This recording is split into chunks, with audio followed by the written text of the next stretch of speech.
Hello everyone, welcome to judiciary by PW. I am Shrimi Srivastava और आज से हम स्टार्ट कर रहे हैं अपने one shots weekly on UP judiciary minor laws. तो यूपी जुडिशरी को अगर आप टारगेट कर रहे हैं तो आपको जीएस जीके वाला पार्ट डेफिनेटली बहुत स्ट्रॉन्ग करना पड़ेगा और जीएस जीके के पार्ट में आपके ये 9 माइनर लॉज भी पूछे जाते हैं। तो अगर मैं लास्ट ईयर एग्जाम की बात करूं तो लास्ट ईयर आपके 18 के लगभग क्वेश्चंस बेसिकली पूछे गए थे 9 माइनर लॉज से। एंड दस आई हैव डिसाइडेड कि हर वीक संडे को यानी कि शाम को 6 बजे मैं आपके साथ लेकर आऊंगी इन 9 माइनर लॉज के one shot, starting with your dowry prohibition act 1961। बहुत ही प्यारा एक्ट है, सिर्फ 10 सेक्शन है इस एक्ट में, छोटा सा एक्ट है। आपको ये एक्ट एक कंसेप्ट, एक क्लैरिटी देता है। नाउ डाउरी प्रोहिबिशन एक्ट नाम ही बता रहा है कि डाउरी यानी कि दहेज को प्रोहिबिट किया जा रहा है। ठीक है, दहेज लेना, दहेज देना, दहेज देने की डिमांड करना या फिर दहेज लेने या देने के लिए उकसाना इज प्रोहिबिटेड। इस एक्ट में डाउरी प्रोहिबिशन ऑफिसर नाम का भी एक पर्सन है जिसकी कुछ फंक्शंस हैं, कुछ कुछ पावर्स हैं। उसके बारे में भी हम आज के इस पर्टिकुलर सेशन में डिस्कस करेंगे।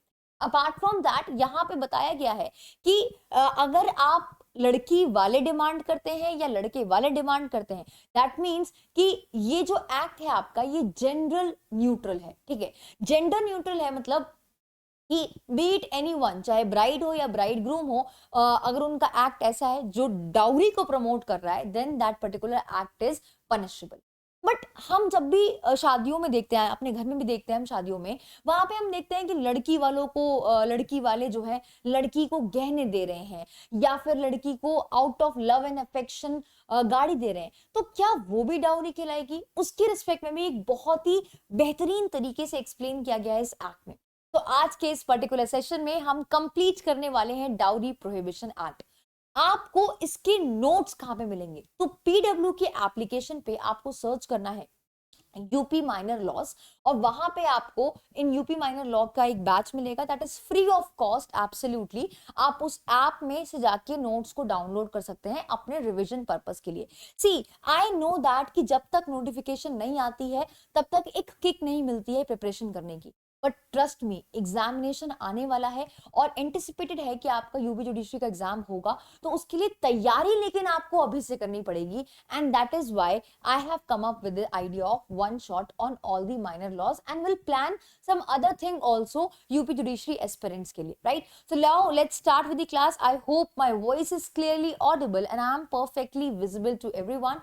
And a very good evening. And now let's start the class. Now the very first section talks about your short title extend commencement. Okay. Before starting with that, अगर आप मुझसे अभी तक Telegram पे connect नहीं हुए हैं तो आप मुझे सर्च कर सकते हैं मेरे नाम से, आप मुझे सर्च कर सकते हैं श्रीमी श्रीवास्तव के नाम से। आपको ग्रुप मिलेगा, वहां पे आप मुझसे कनेक्ट कर सकते हैं। आपको कोई भी डाउट है in respect of course, examination, session, you can reach me out and feel free to ask me anything. Now, talking about the very first section which talks about short title extend commencement. Now, जब भी ये short title लिखा होता है तो क्या किसी act में लॉन्ग टाइटल भी है? और अगर लॉन्ग टाइटल नहीं है तो फिर यहाँ पे सिर्फ टाइटल क्यों नहीं लिखा हुआ? देखो, शॉर्ट टाइटल लिखा है दैट मीन्स इसका लॉन्ग टाइटल भी है। Now if you will open the bare act and if you can see here, यहाँ पे नाम टाइटल लिखा हुआ है that is your the dowry prohibition act 1961 and this is your act number 28 of 1961। यानी कि 1961 में डाउरी प्रोहिबिशन एक्ट का नंबर था 28 नंबर था हमारा 1961 में, जो 28 नंबर पे डाउरी प्रोहिबिशन एक्ट को बेसिकली पेश किया गया था। अब देखो यहाँ पे इससे पहले भी बहुत सारे एक्ट होंगे 1961 में से, it is not only one कि भाई एक ही लॉ पास हुआ है, और भी लॉज थे तो, बट हमारे डाउरी प्रोहिबिशन एक्ट का 28 नंबर था। अब देखो ये जो आपका डेट है यहाँ पे दैट इज योर 20 मई 1961। अब ये डेट है आपकी एसेंट की, कि जब भी कोई लॉ पास होता है तो पहले वो लोकसभा से पास होता है, फिर वो राज्यसभा से पास हो जाता है। Once it has been pass by the house, उसके बाद क्या होता है, वो प्रेसिडेंट को भेजा जाता है एसेंट के लिए। तो this is the date of assent जब प्रेसिडेंट ने एसेंट दी है, जब प्रेसिडेंट ने अपनी हामी भरी है। ठीक है, तो इसको हम कहते हैं डेट ऑफ एसेंट। तो किस दिन एसेंट दिया है प्रेसिडेंट ने? 20 मई 1961 को प्रेसिडेंट ने जो है इस एक्ट को एसेंट दी थी। Now, I was talking about long title. So this thing, an act to prohibit the giving or taking of dowry, this is the long title. ये है आपका लॉन्ग टाइटल. अब देखो, इट इज वेरी डिफिकल्ट कि आप ये बोलो कि मैं जो है क्या पढ़ने जा रहा हूं. मैं पढ़ने जा रहा हूं an act to prohibit giving और टेकिंग ऑफ डाउरी.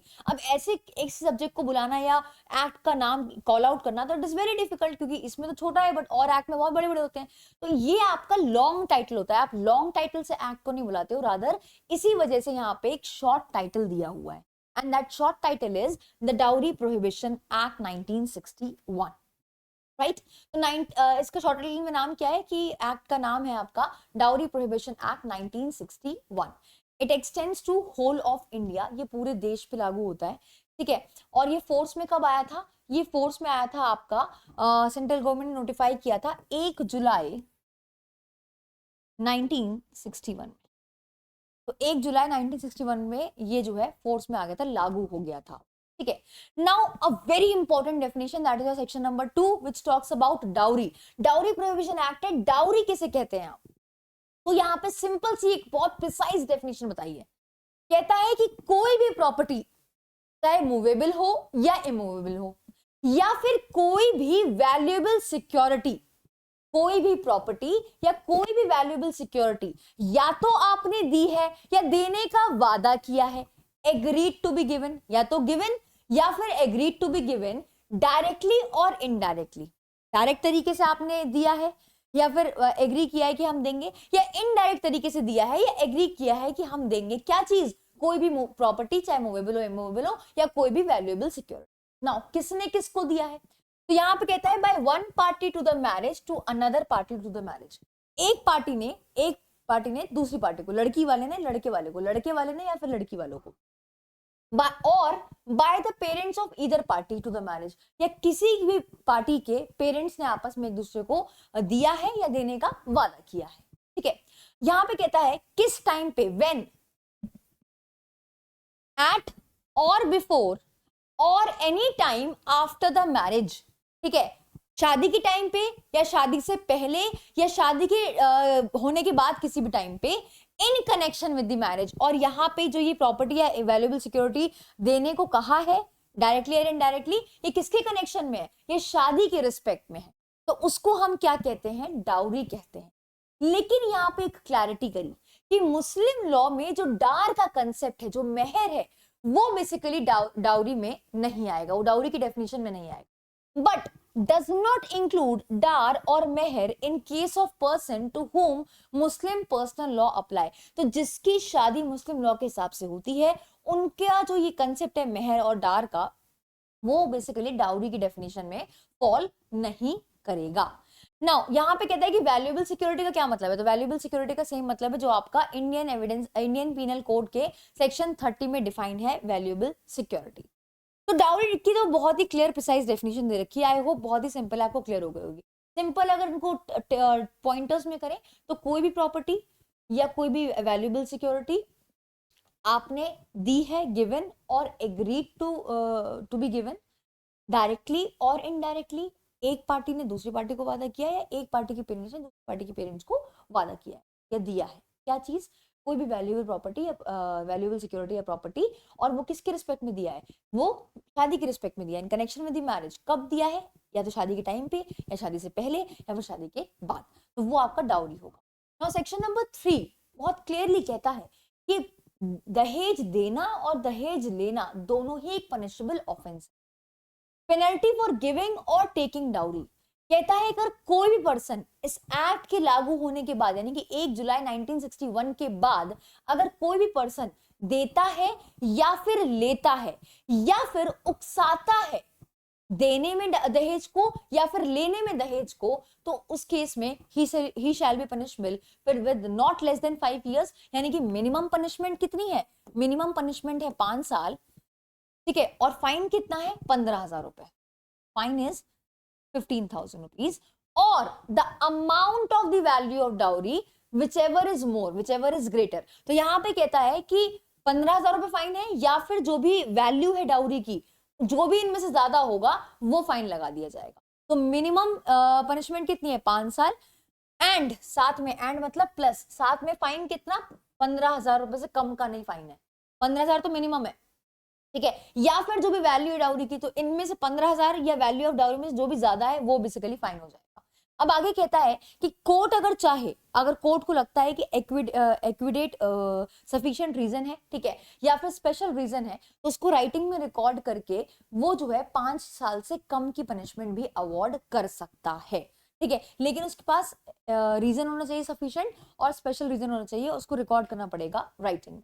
Now, आगे कहता है nothing in subsection 1 shall apply to और इन रिलेशन टू। अब यहां से क्लैरिटी होती है कि देखो, अगर कोई भी लव एंड अफेक्शन से कोई भी गिफ्ट दे रहा है, कोई भी माँ बाप अपनी बिटिया को शादी पे गिफ्ट दे रहे हैं, प्रेजेंट दे रहे हैं बिना डिमांड के, लड़कों वालों ने उस प्रेजेंट का डिमांड नहीं करी है, तो उस केस में जो ये गिफ्ट है, जो ये प्रेजेंट है ना, ये आपके डाउरी में नहीं आएंगे, ये आपके डाउरी में नहीं आएंगे। यानी कि nothing in subsection 1 shall apply to और in relation to present which are given at the time of marriage to the bride without any demand having been made in that behalf. इस present के लिए demand किसी ने नहीं की थी, अपने प्यार से, अपनी मोहब्बत से, अपने शौक में जो है लड़की को अगर आपने दिया है कोई भी तोहफा, कोई भी प्रेजेंट, तो वो आपका डाउरी की डेफिनेशन में फॉल नहीं करेगा, प्रोवाइडेड दैट आपको एक लिस्ट मेंटेन करनी पड़ेगी प्रेजेंट की, और वो लिस्ट आपको मेंटेन करनी पड़ेगी as per the rules of this act, जो रूल्स इस एक्ट में दे रखे हैं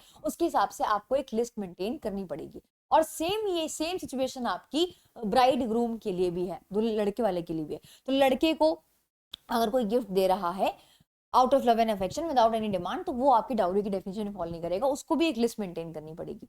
next is your section number 4 जो बात करता है पेनल्टी फॉर डिमांडिंग डाउरी। देखो सेक्शन नंबर 3 कह रहा है लेना देना या उकसाना लेने देने के लिए डाउरी वो आपका पनिशेबल है। यहां कह रहा है कि अगर आप मांग कर रहे हो दहेज की तो वो भी पनिशेबल है आपका।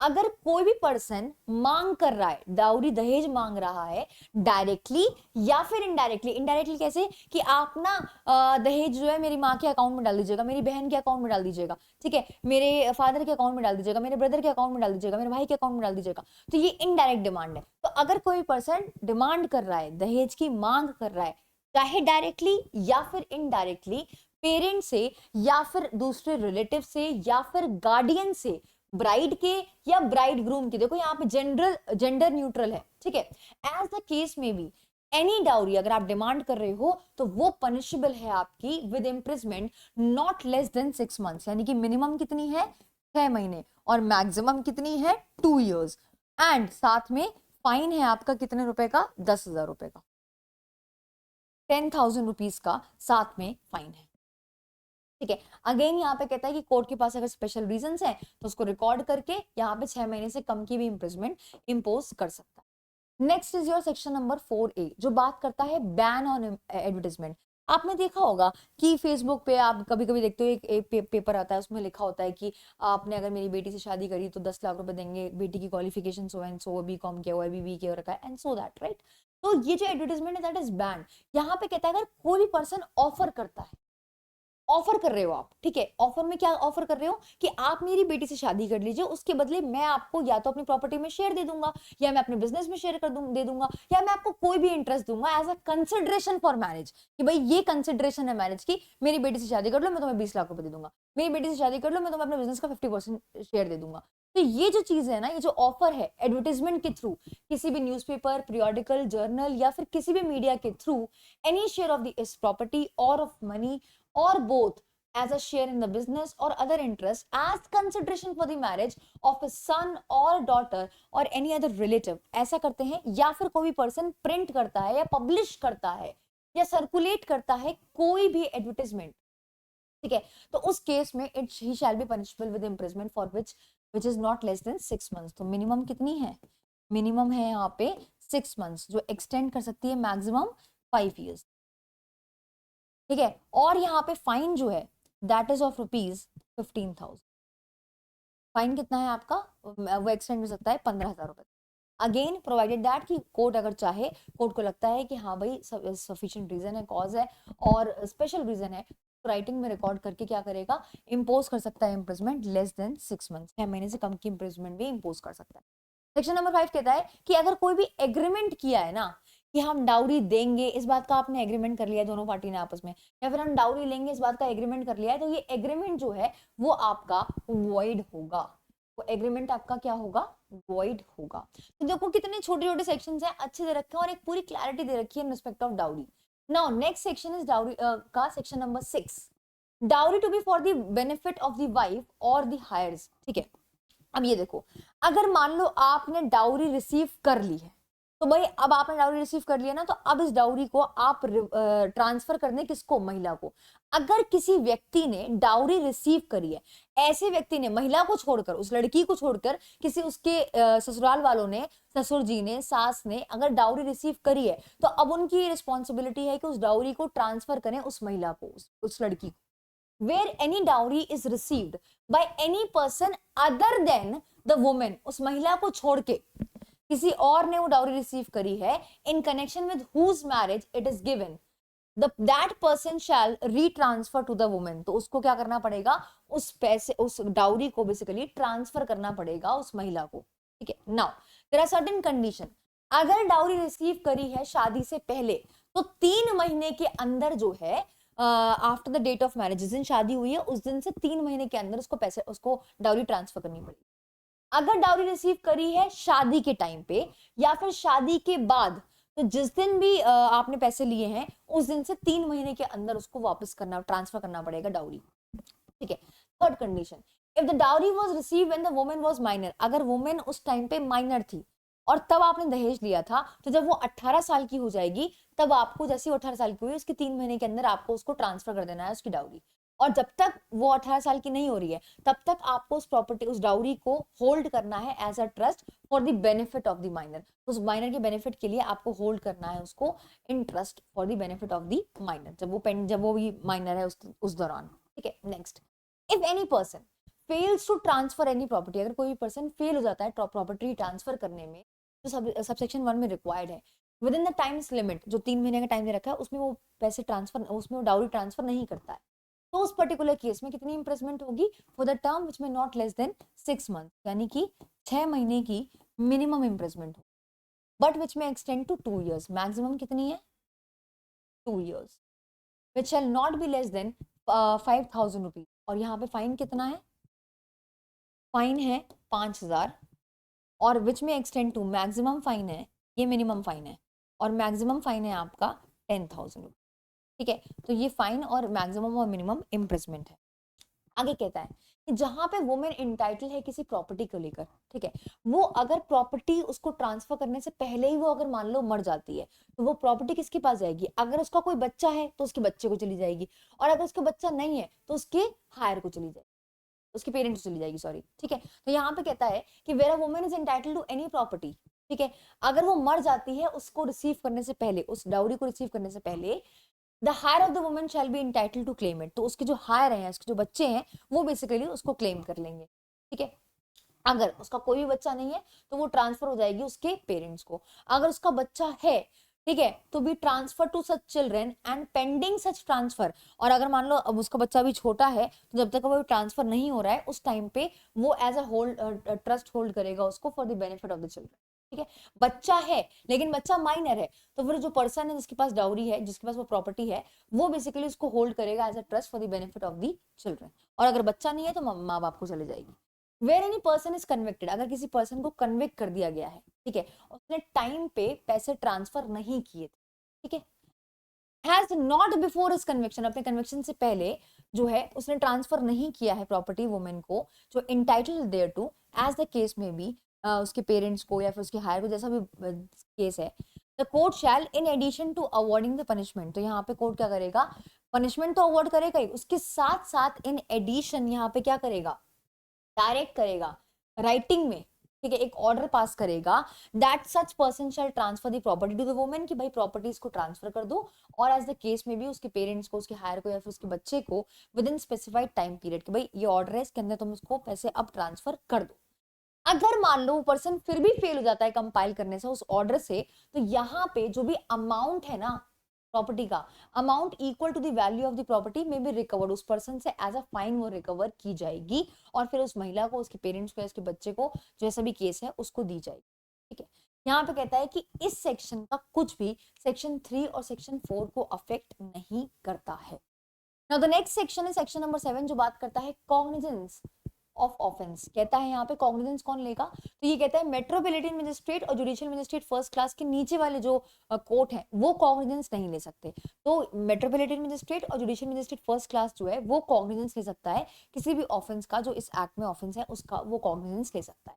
ठीक है, अब यहाँ पे कहता है कि सुओ मोटो भी ले सकता है, पुलिस रिपोर्ट पे भी ले सकता है, और पार्टी ने अगर कंप्लेन करी है तो उस पर भी कर सकता है, कॉग्निजेंस ले सकता है। ठीक है, अगर कंप्लेंट आई है किसी पर्सन ने जो एग्रीव्ड है, या उसके पेरेंट ने या उसके रिलेटिव ने उस पर्सन की अगर कंप्लेन करी है, या फिर अगर किसी भी रिकॉग्नाइज्ड वेलफेयर इंस्टीट्यूशन या ऑर्गेनाइजेशन में शिकायत करी है ना, तो भी कोर्ट कॉग्निजेंस ले लेगा। ना वेलफेयर जो आपका रिकॉग्नाइज्ड वेलफेयर इंस्टीट्यूशन ऑर्गेनाइजेशन, इसका मतलब क्या है, तो यहाँ पे इसमें बताया गया है इस सेक्शन में एक्सप्लेनेशन में दैट्स रिकॉग्नाइज्ड वेलफेयर इंस्टीट्यूशन या ऑर्गेनाइजेशन मींस कोई भी सोशल वेलफेयर जो है, कोई भी social welfare, it means a social welfare institution और organisation recognised by the central government of the state government. तो कोई भी सोशल वेलफेयर जिसको सेंट्रल गवर्नमेंट और स्टेट गवर्नमेंट ने रिकॉग्नाइज कर रखा है, that is a welfare institution. ठीक है, नाउ ये कहता है कि सेक्शन चैप्टर 36 जो बेसिकली लिमिटेशन की बात करता है सीआरपीसी में, वो आपका इस पे लागू नहीं होगा, वो अप्लाई नहीं होगा उन सारे ऑफेंसेस पे जो पनिशेबल है इस एक्ट के अंदर। ठीक है, तो एक बात यहाँ पे बताई गई कि जो लिमिटेशन है आपका सीआरपीसी में जो लिमिटेशन दे रखा है वो बेसिकली इस एक्ट के ऑफेंसेस पे एप्लीकेबल नहीं होगा।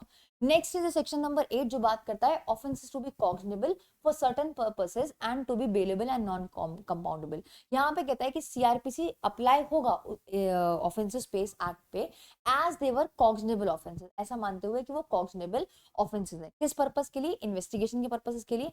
तो अगर इस एक्ट के ऑफेंसेस की इन्वेस्टिगेशन हो रही है तो उस पर्पस के लिए वो ऑफेंस क्या होगा, आपका कॉग्निबल ऑफेंस माना जाएगा। ठीक है, and for the purpose of matter other than, दूसरे मैटर्स के लिए, मैटर जो आपके सेक्शन 42 में रेफर है उस कोड के, या फिर अरेस्ट रिलेटेड है, arrest of a person without warrant और with order of an magistrate, तो उस पर्टिकुलर केस में उसको हम ऐसे कंसीडर करेंगे। और जो ऑफेंस है आपके इस एक्ट में वो बेसिकली नॉन बेलेबल और नॉन कंपाउंडेबल रहेंगे।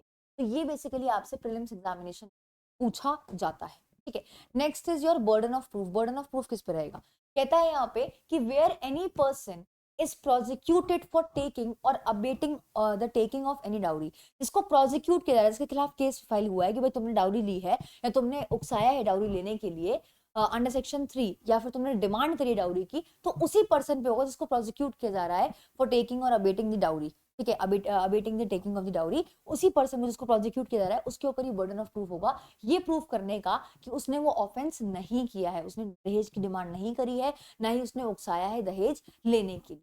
तो उसी पर्सन में बेसिकली यहाँ पे आपका बर्डन ऑफ प्रूफ होगा। Next is your section number 8B। इसमें बेसिकली बात करी गई है डाउरी प्रोहिबिशन ऑफिसर की। तो डाउरी प्रोहिबिशन ऑफिसर को अपॉइंट कौन करता है, स्टेट गवर्नमेंट जो है वो अपॉइंट करती है एक स्पेसिफिक एरिया में, भाई इतने एरिया में ये डाउरी प्रोहिबिशन ऑफिसर जो है वो अपनी पावर को एक्सरसाइज करेगा और इसका ये जुरिसडिक्शन है। ठीक है, every dowry prohibition officer shall exercise and perform the following functions. क्या क्या पावर होगी उसके पास, क्या क्या फंक्शन परफॉर्म करेगा। सबसे पहले वो ये देखेगा कि इस प्रोविजन जो इस एक्ट के प्रोविजंस हैं वो प्रॉपर तरीके से कंप्लाई हो रहे हैं या फिर नहीं हो रहे।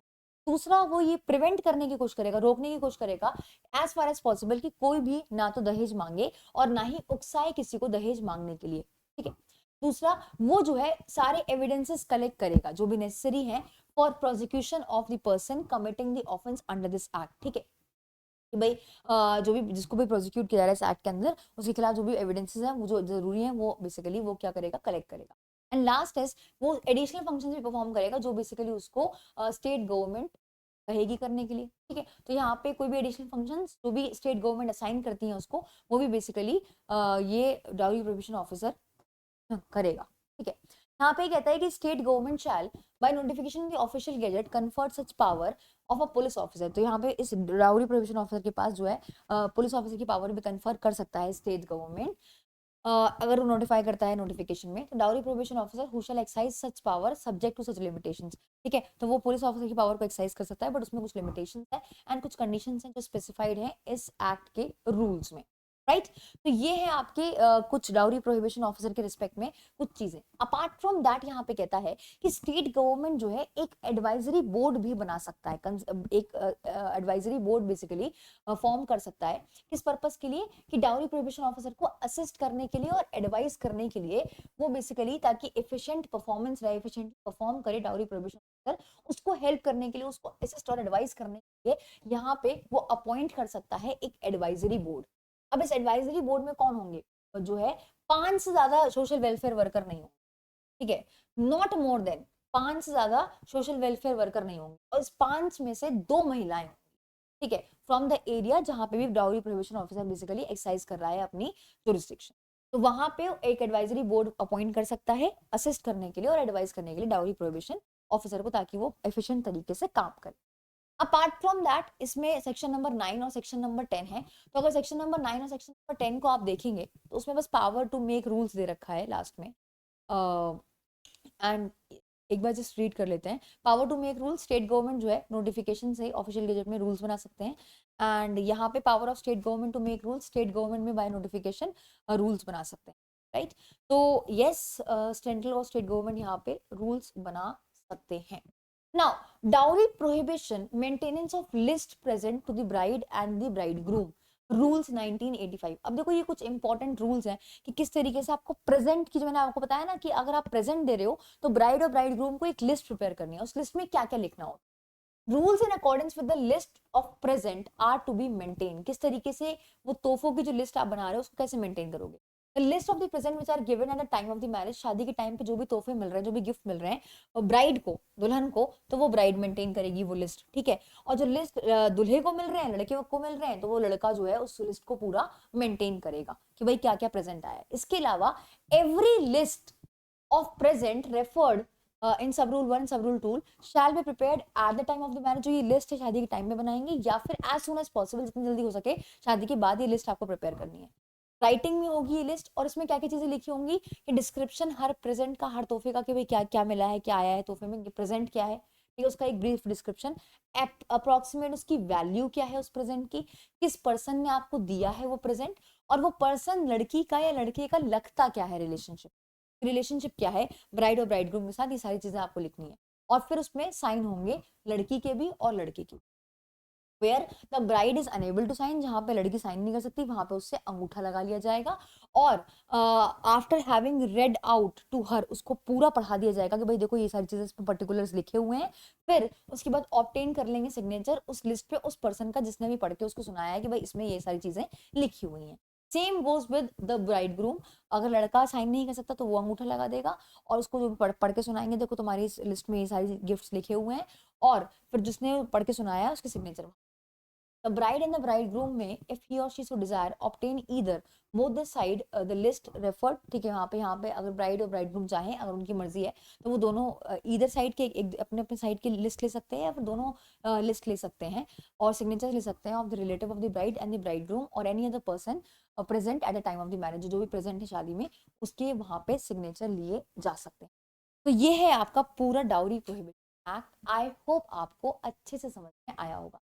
बहुत ही छोटा प्यारा क्यूट सा एक्ट है, बट येस छोटा एक्ट है, बट सारी चीजें बहुत अच्छे तरीके से एक्सप्लेन कर रखी हैं, और एग्जामिनेशन में भी क्वेश्चंस आते हैं। तो आपको कोई भी डाउट है, कोई भी क्वेरी है, तो आप मुझे कमेंट करके बता सकते हैं, पूछ सकते हैं, और आप मुझसे कनेक्ट कर सकते हैं टेलीग्राम पे भी, आप मुझे सर्च कर सकते हैं मेरे नाम से। आपको कोई भी डाउट है, कोई भी कंसर्न है, तो you can reach me out and feel free to ask me anything. एक इंपॉर्टेंट अनाउंसमेंट, जो ये नोट्स हैं आपको ये मिल जाएंगे पीडब्ल्यू के ऐप में, आपको सर्च करना है यूपी माइनर लॉज, वहां पे आपको जाके एक फ्री बैच देखने को मिलेगा, फ्री बैच में एनरोल करना है और आप सारे ही माइनर लॉज के नोट्स वहां से कलेक्ट कर सकते हैं। This was all from my end in today's session. Thank you so much for being there. See you on the next Sunday with a new subject with a new minor law, जिसको हम discuss करेंगे detail में with notes. Thank you so much.